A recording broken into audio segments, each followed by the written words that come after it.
Selamat datang di channel Fer Accesorius para Gunners, sobat Gunners,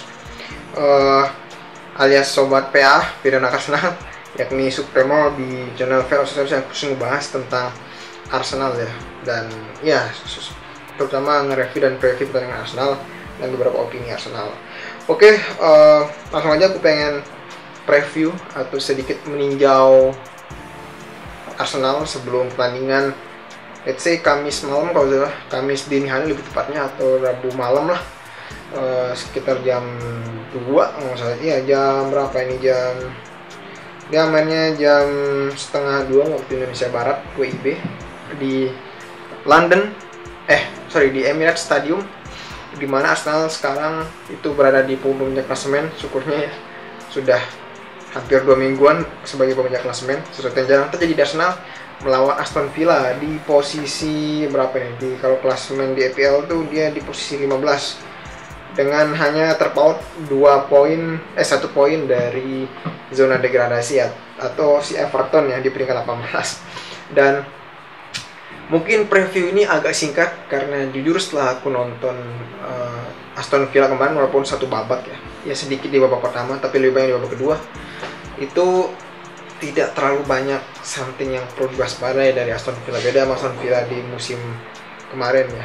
Oke, langsung aja ke formasi seperti biasa, yang dimana kemungkinan Arsenal, kabar terbaru yakni Partey bakal kemungkinan akan absen dan penggantinya yakni Elneny juga bakal absen. Nah, disinilah benar-benar Arteta bakal diuji bagaimana konsistensi permainannya, apalagi DM atau defensive midfielder. Arteta dalam skemanya itu tuh bener-bener bisa dibilang, bisa kalian lihat lah, tiga laga di PL yang kalah beruntun tuh, yang mulai dari Brighton, kemudian Southampton sama Crystal Palace, itu ketiadaan Partey itu benar-benar sangat mempengaruhi. Walaupun Elneny di 8 laga terakhir di PL musim lalu itu bisa memenuhi, tapi we can rely on Elneny, terlepas dari rumor yang ada bahwa Arteta tidak terlalu ngotot di bagian menandakan mengenali bagian tengah, malah lebih fokus ke winger kanan. Walau ya kabar terbaru juga dari sumber berita mana aku lupa, dia itu Arteta bakal memainkan Zinchenko di posisi CM, dan entah nggak tahu nanti siapa yang bakal jadi DM-nya, si Xhaka atau si Zinchenko, aku kurang tahu. Dan kemungkinan sih ada sedikit perubahan skema di Arteta ya, dimana mungkin tidak ada fungsi DM sih, lebih ke kayak gantian antara Xhaka maupun Zinchenko dalam hal membantu pertahanan. Untuk back kirinya kayaknya masih Tierney kayak kemarin, dan kurang lebih sama gitu formasinya gitu, nggak ada berubah kecuali si DM ya, bagian defensive midfieldernya si kemungkinan si Zinchenko yang main di situ ya. Menarik untuk ditunggu bagaimana skemanya Arteta untuk formasinya atau line up-nya buat Kamis dini hari besok atau Rabu malam besok, dan perubahan taktik yang akan dilakukan. Karena buatku juga sebenarnya menarik kalau misalkan Arteta mau mencoba Ben White sebagai DM, walaupun sebenarnya posisi itu adalah bisa dibilang formasi ketiganya, atau bisa dibilang Ben White kalau posisi yang dia main secara lebih bisa itu DM itu nomor 3 setelah center back dan right back. Dan sebenarnya itu bisa dicoba sih, biar Tomiyasu juga sekali main sebagai starter lah, karena Tomiyasu layak untuk bermain setelah sembuh dari cedera tapi belum dikasih jam terbang gitu. Dan apalagi lawannya Villa kan yang lagi terkadang. Kalau tadi lebih seputar lebih ngebahas Arsenal, langsung aja pengen ngebahas dari Aston Villa.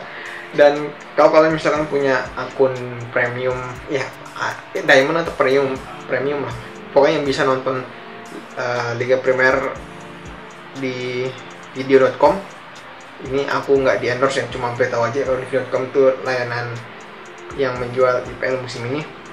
Itu kan ada layanan full match Aston Villa lawan West Ham di laga keempat kemarin. Nah, itu bisa kalian nonton kalau ada waktu.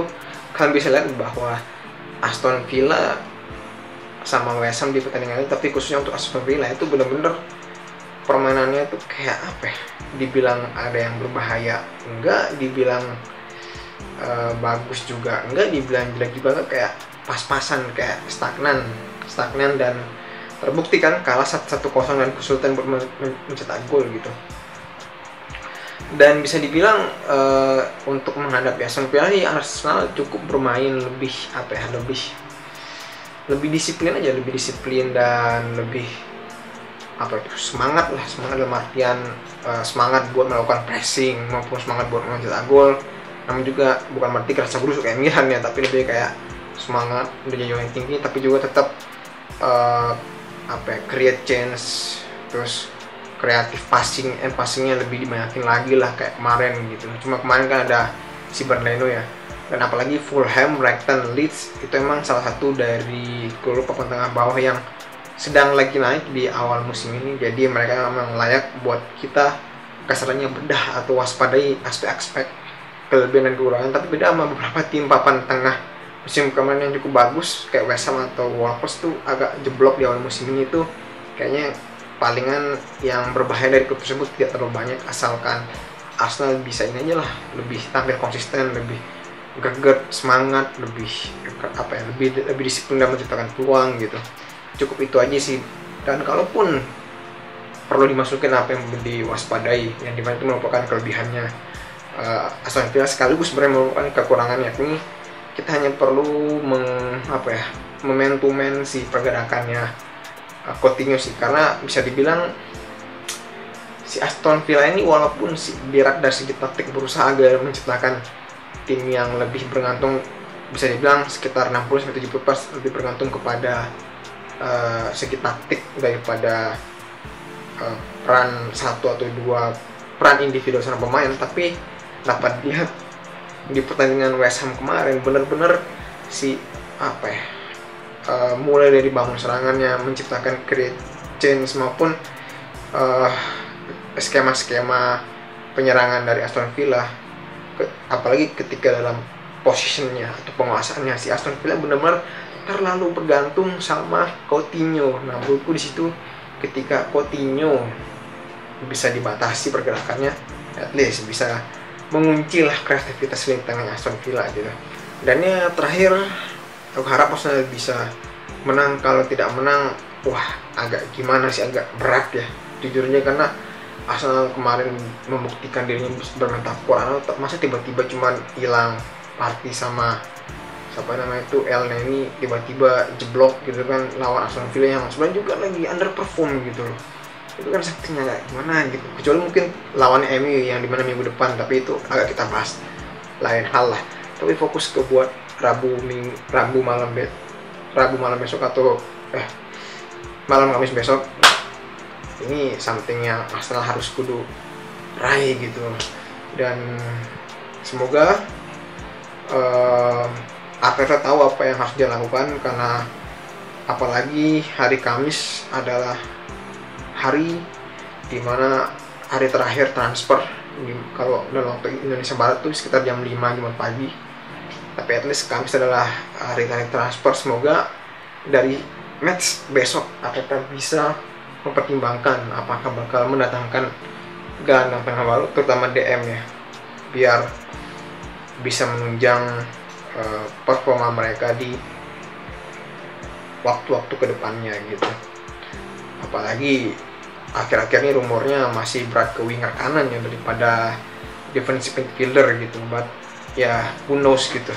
But terkait liga ya kita nggak tahu, walaupun harus Arsenal bisa menang, bisa jadi tiba-tiba Aston Villa bermain lebih ngotot, semangat dan nampak, dan Arsenal tiba-tiba bermain kebingungan dan malah kebobolan besar. We don't know, but still kita harus dukung. Okay?